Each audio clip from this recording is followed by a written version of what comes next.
Diamond Destinies, the most lopsided trades in baseball history. Prologue, a game of chance and change.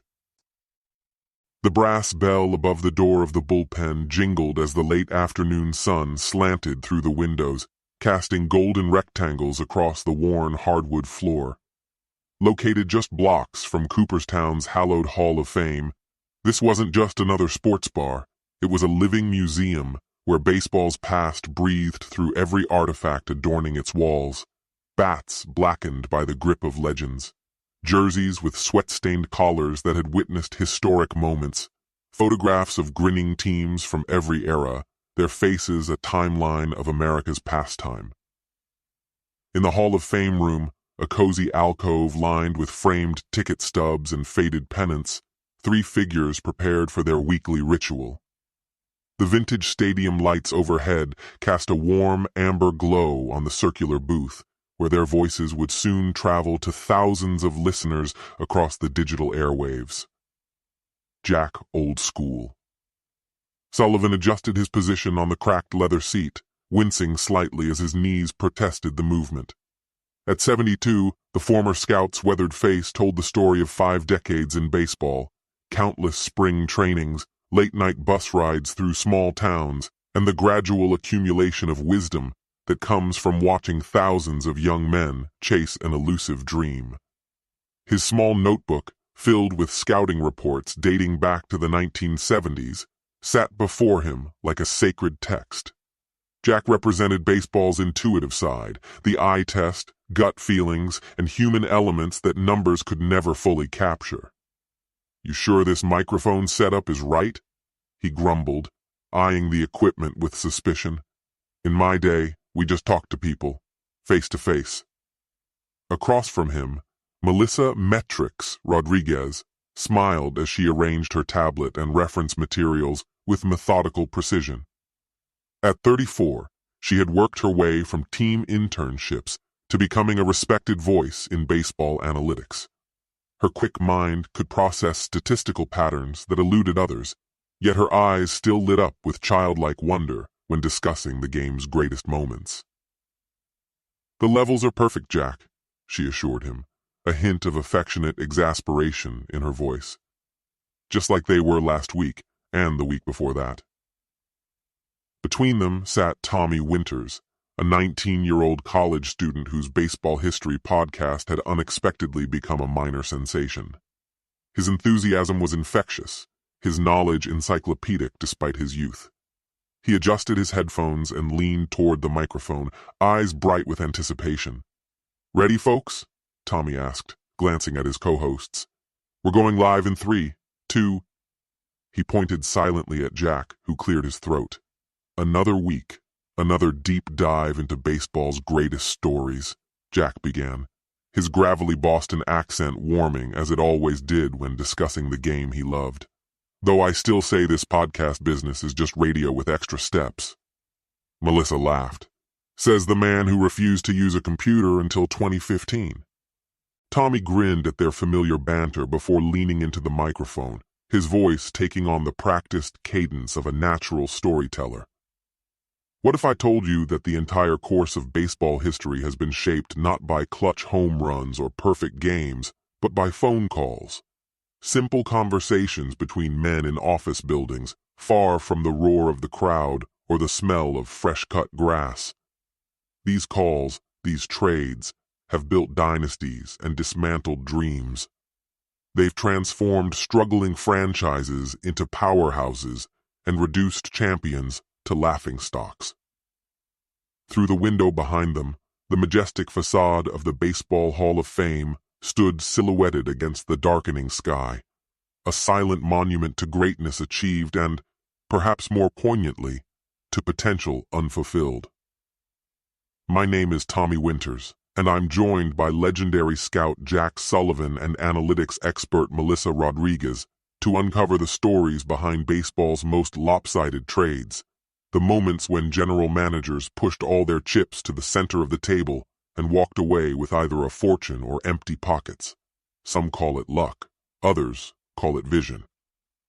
But in the high-stakes poker game of baseball trades, The difference between genius and folly is often visible only in the unforgiving mirror of hindsight.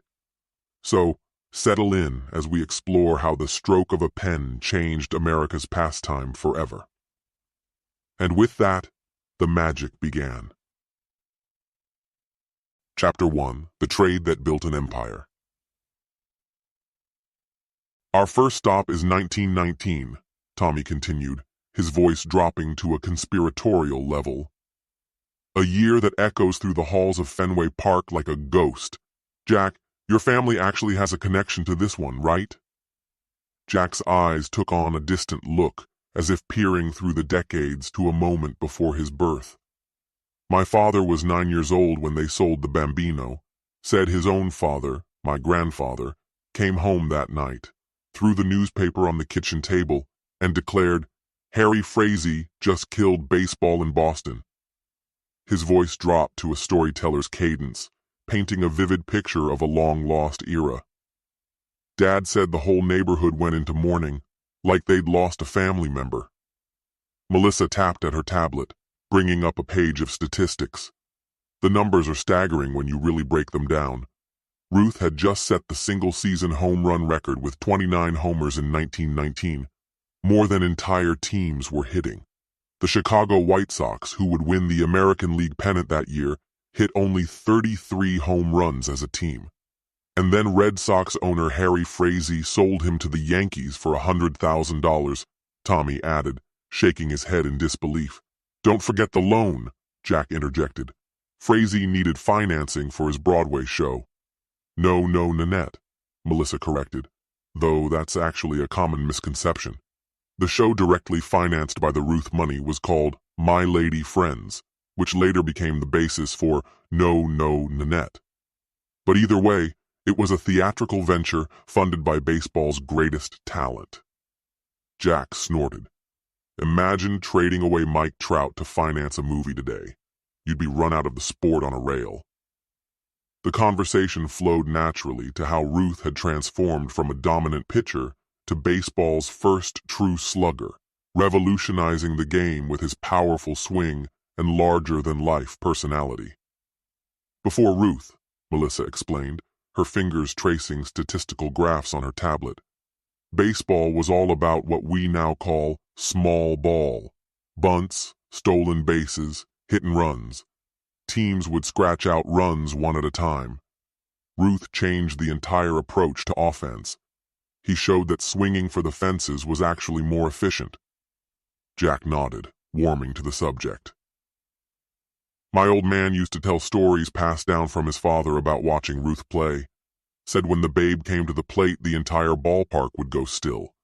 It wasn't just that he might hit a home run, it was that you were watching something that had never existed in baseball before. Like seeing an airplane for the first time when all you'd known were horses and buggies. The statistical impact is even more dramatic when you look at the franchises involved," Melissa continued. "Before acquiring Ruth, the Yankees had never won a World Series. Not one. After the trade, they built a dynasty that would eventually win 27 championships. Meanwhile, Boston entered an 86-year drought. The curse of the Bambino," Tommy intoned dramatically. Jack waved his hand dismissively. "People talk about curses like they're supernatural. This wasn't magic. It was a series of terrible decisions that started with that one trade. The Red Sox kept trading away their future because they couldn't see how the game was changing right in front of them." Tommy leaned forward, his young face earnest. "Do you think any modern team would make such a mistake? Could we see something like this happen today?" Melissa laughed, a short, sharp sound. "Every team now has analytics departments specifically designed to prevent this kind of disaster. Ruth would be valued at hundreds of millions in today's market.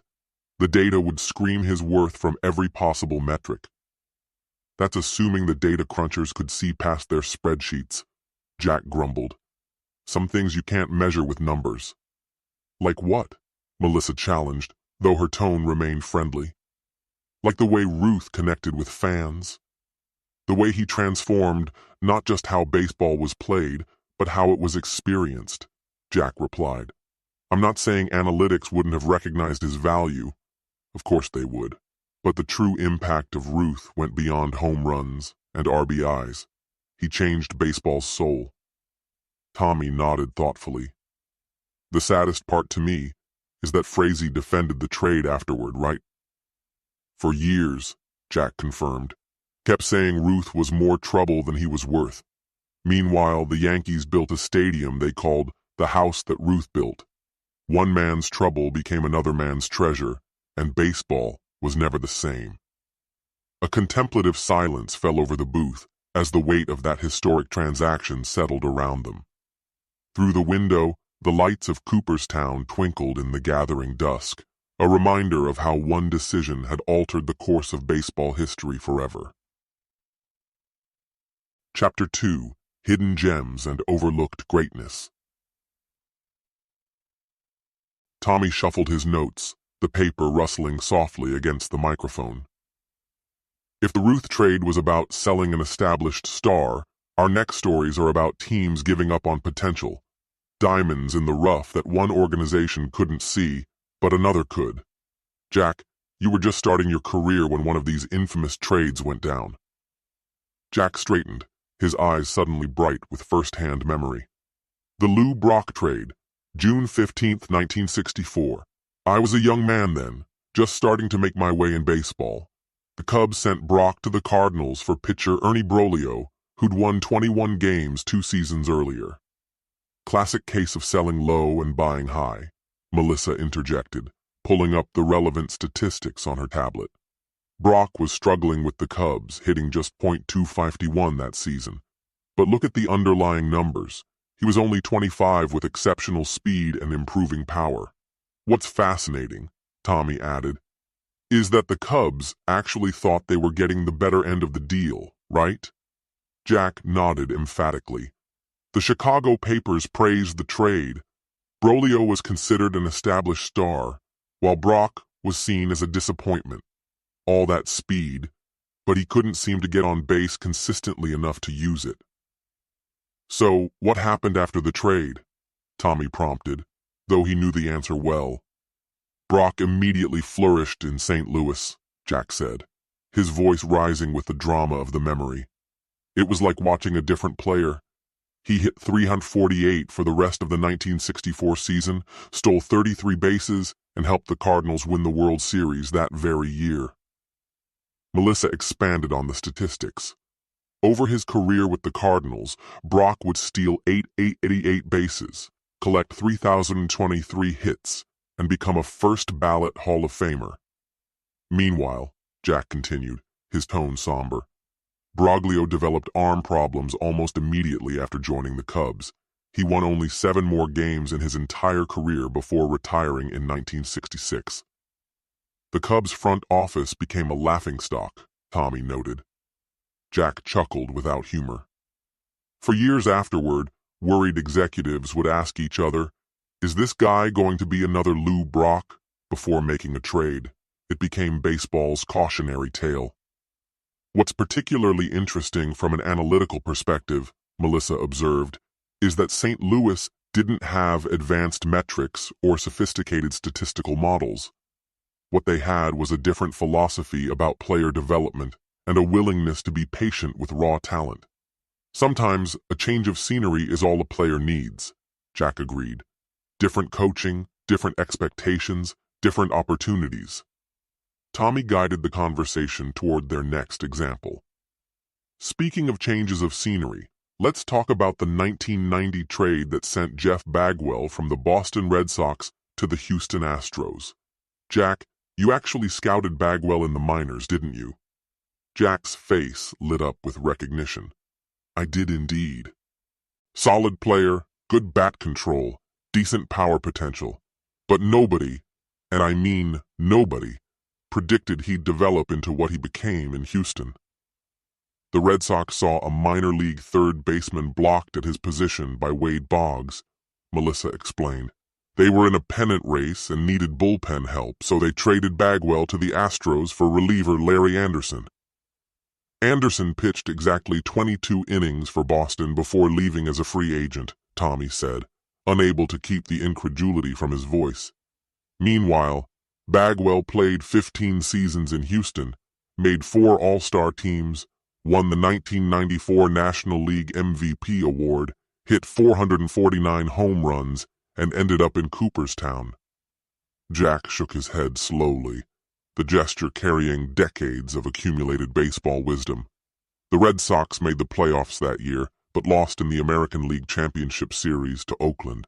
So they traded away 15 years of all-star production for a relief pitcher who couldn't even get them to the World Series. That's the eternal question in baseball, Melissa said thoughtfully. When you're chasing a championship, how much of your future are you willing to mortgage for the present? It's a delicate balance that every contending team faces. The pressure of contention makes people do desperate things, Jack observed. When you're close to a championship, tomorrow feels very far away. You convince yourself that this might be your only chance. From an analytical standpoint, Melissa added, the Bagwell trade represents a classic undervaluation of positional flexibility. The Red Sox saw him as a third baseman blocked by Boggs, but the Astros saw a hitter who could be moved to first base, where his bat would still play extremely well. I remember watching Bagwell's swing evolve in Houston, Jack said. He developed this distinctive crouched stance that gave him incredible power. Sometimes a player just needs the right coaching to unlock something special. Tommy nodded, his expression thoughtful. Both these trades, Brock and Bagwell, remind us that potential isn't always obvious, that sometimes the player you think is expendable turns out to be the one you can't afford to lose. The conversation paused as a server arrived with fresh drinks, the momentary silence filled with the ambient sounds of the bar, clinking glasses, distant laughter, and the soft murmur of baseball discussions at neighboring tables.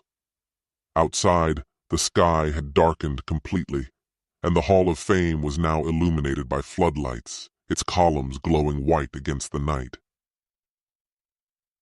Chapter 3. Diamonds in the Rough, the Transformation Trades. Tommy directed their attention to the television mounted above the bar, where archival footage showed a towering, gangly pitcher with a wild delivery. This section focuses on players who were already established, but reached legendary status after being traded, and there's no better example than the man on the screen right now. Randy Johnson, Jack said, pointing at the television. All arms and legs, like a windmill in a tornado. Talented but completely unrefined. That's him with the Montreal Expos before he became the big unit. The footage showed Johnson's distinctive delivery, a violent, almost uncontrolled motion that seemed to surprise even the pitcher himself. His 6'10" frame appeared to be fighting against itself with every pitch. The Expos traded him to Seattle in May 1989 as part of a package for Mark Langston, Melissa explained, consulting her tablet. Langston was an established left-handed ace, a 3-time All-Star who had led the American League in strikeouts 3 times. Langston gave Montreal exactly half a season before leaving as a free agent, Tommy noted. Meanwhile, Johnson gave Seattle a decade of dominance, won a Cy Young Award there, and eventually became one of the most dominant pitchers in history with 5 Cy Youngs total. I remember watching him with the Mariners, Jack said, his eyes distant with memory. What changed after the trade was that Seattle gave him time to develop. Their pitching coach worked with him on his mechanics, helped him harness that 6'10" frame. The statistical transformation is remarkable, Melissa said, displaying a chart on her tablet. His walks per 9 innings dropped from over 6 with Montreal to under 4 with Seattle.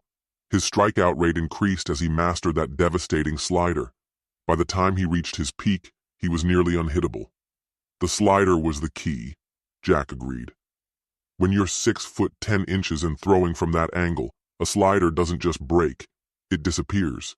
Hitters would start their swing thinking fastball and end up swinging at air.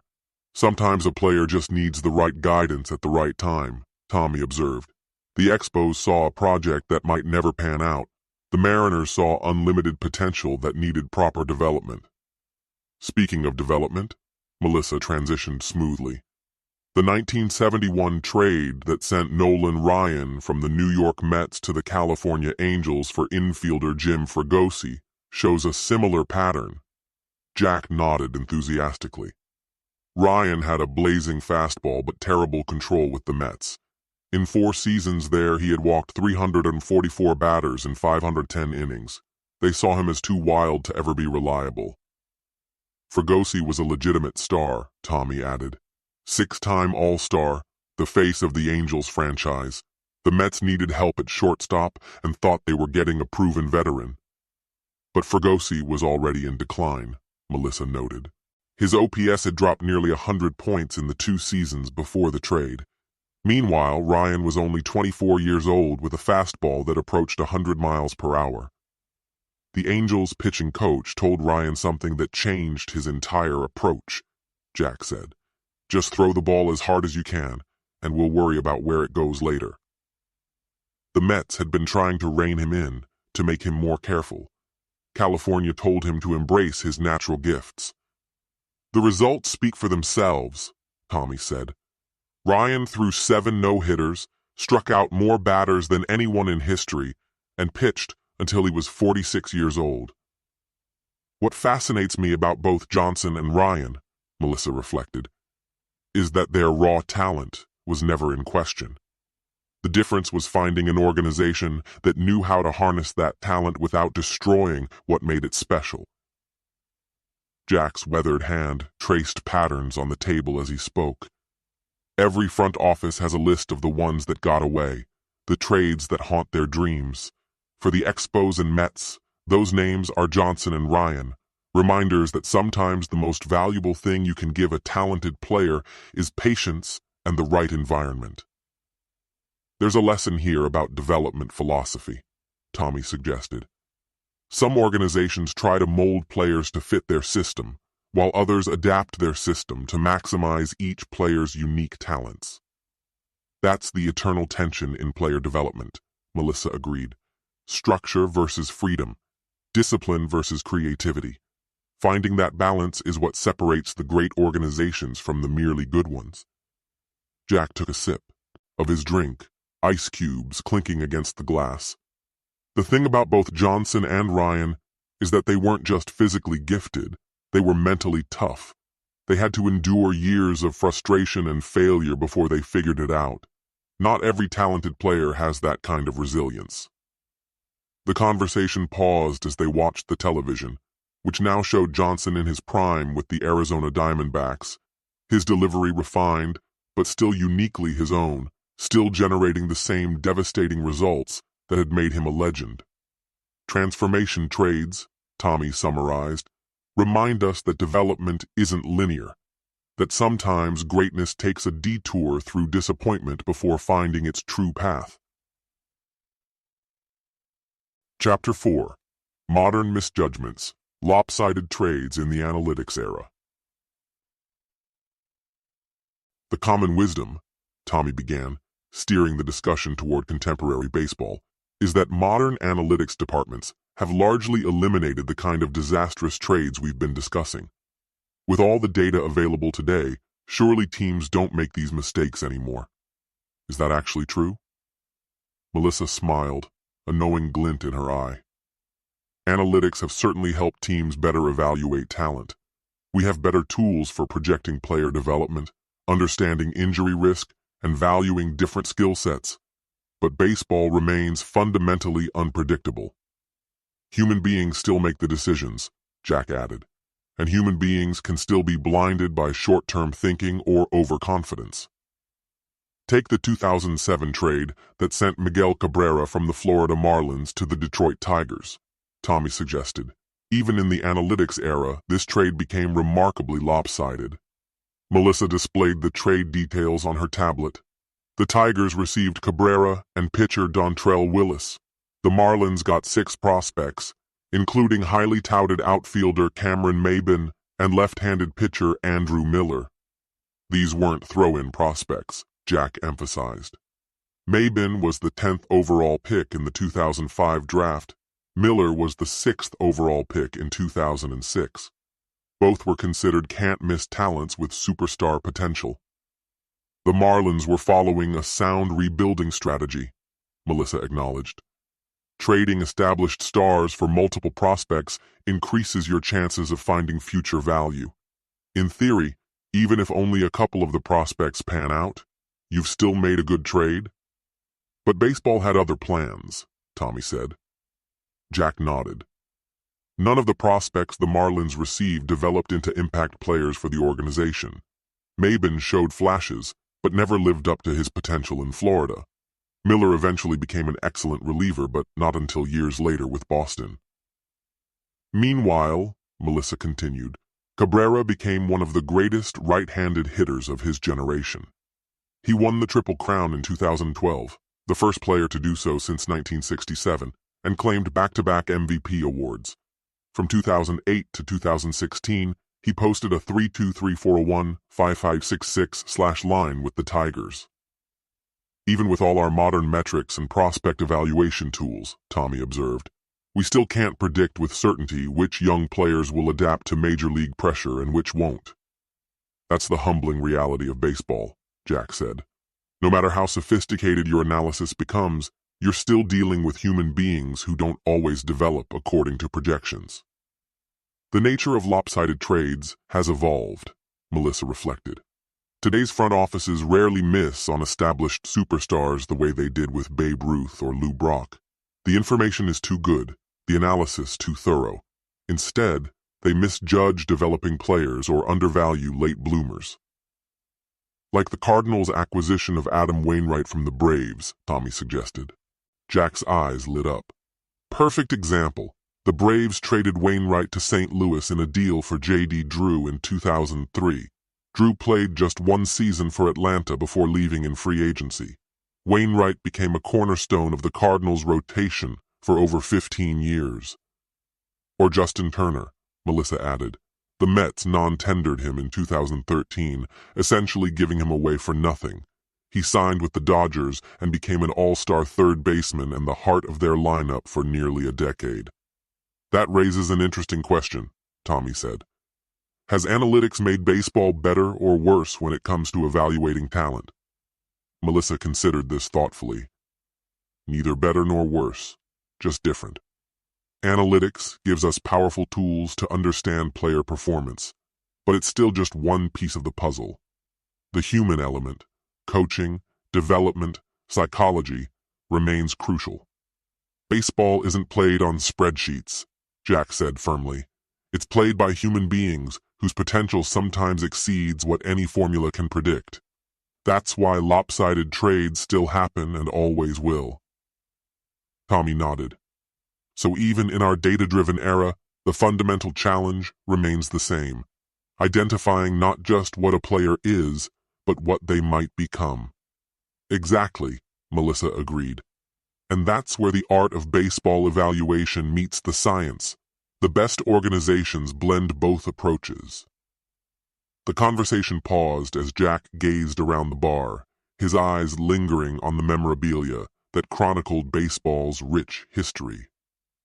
You know what hasn't changed in all my years in the game? The morning after a bad trade, that sick feeling in your stomach when you realize you might have made a terrible mistake. Or the elation when you realize you found a diamond that someone else overlooked, Tommy added. The highest highs and the lowest lows, Melissa agreed. That's baseball. Chapter 5.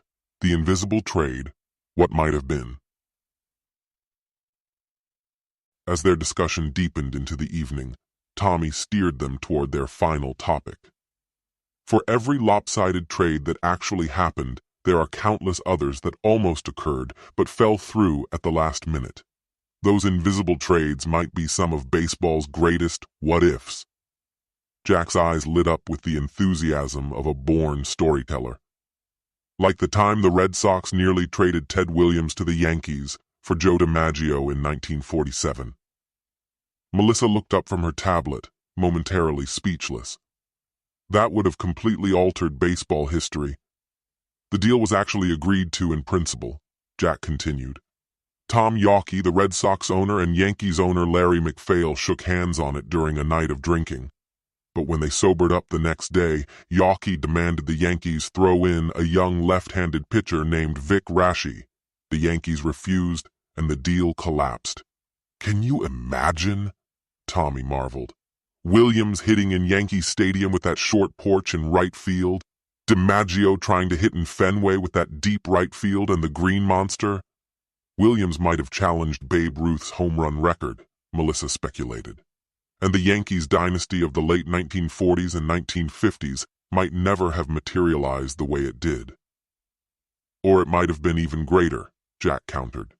"That's the fascinating thing about these invisible trades.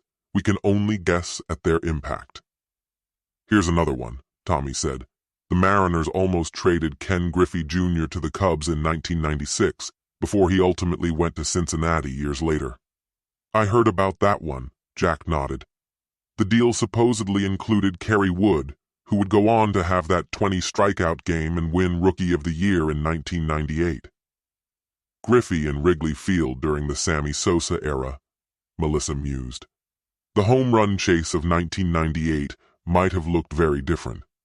"Sometimes the best trades are the ones you don't make," Jack observed. The Braves were constantly pressured during the early 1990s to include a young prospect named Chipper Jones in trades for established players. They refused every offer, and Jones became the cornerstone of their dynasty. "That raises the question of what makes a truly great general manager," Tommy said. "Courage," Jack answered immediately. "The courage to make unpopular decisions when your evaluation tells you it's right, and the courage to walk away from tempting deals that don't align with your long-term vision. And humility," Melissa added.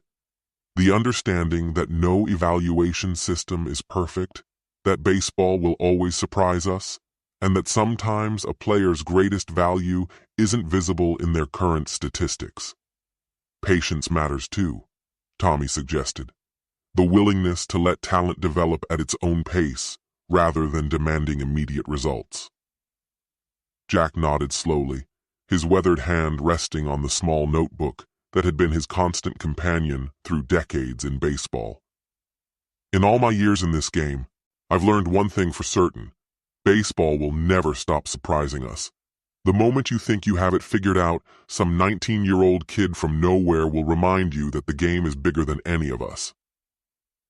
These trade stories reveal deeper truths about baseball and life itself, Tommy reflected. They remind us that potential isn't always obvious, that sometimes the greatest talents need the right environment to flourish, and that decisions made in a moment can echo for generations. "And that's why we keep coming back to the game," Melissa said softly. "Not just for the statistics and strategies, but for the human stories, the failures and redemptions, the misjudgments and discoveries." Through the window, the Hall of Fame stood eternal in the distance, its halls filled with plaques honoring those who had found greatness, often in unexpected places and through unexpected paths. Epilogue. The game goes on. As the evening wound down and Tommy concluded the recording, the three remained in their booth, reluctant to break the spell that their conversation had woven around them. The bar had emptied except for a few die-hard patrons, their voices a low murmur beneath the baseball game playing silently on the television. Jack lingered, running his fingers over a faded photograph of Babe Ruth in a Yankees cap that hung nearby. "Funny thing," he said, barely above a whisper. "All it takes is one decision, a phone call, a signature, to change everything. That's baseball. That's life." Melissa smiled, powering down her tablet. "And that's why we keep coming back. For the stories, the surprises, the hope that the next trade might be the one we'll talk about for generations." Tommy packed up his recording equipment, already dreaming of next week's episode. The diamond is a stage, the players are actors, but the script is always being rewritten. And somewhere out there, the next legend is just one trade away. As they gathered their belongings and prepared to leave, Jack paused at the door, gazing back at the memorabilia-lined walls. Each signed baseball, each framed jersey, each faded photograph represented not just individual achievement, but the countless decisions, made and unmade, that had shaped baseball's ongoing story. "You know what I love most about baseball?" he said suddenly. "It's not just about what happened. It's about what might have happened.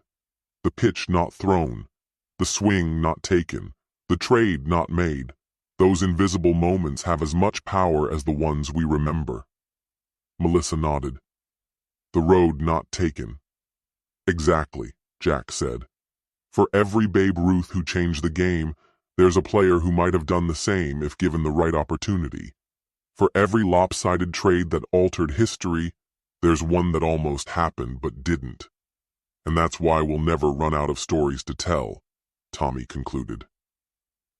The bullpen's lights dimmed behind them as they stepped into the cool Cooperstown night, but the legends lingered, etched in wood and memory, in stories told and retold, in the eternal hope of every fan that their team's next trade will build an empire, not a curse. And so, as long as there's baseball, there will be trades. And as long as there are trades, there will be stories worth telling. Stories of vision and blindness, of courage and fear, of potential recognized and potential squandered. Stories that remind us that baseball's greatest magic lies not in its predictability, but in its endless capacity to surprise, delight, and break hearts in equal measure. In the distance, the Hall of Fame stood as a monument to greatness achieved, while somewhere in front, offices across America, phones rang with offers that might just change the game once more.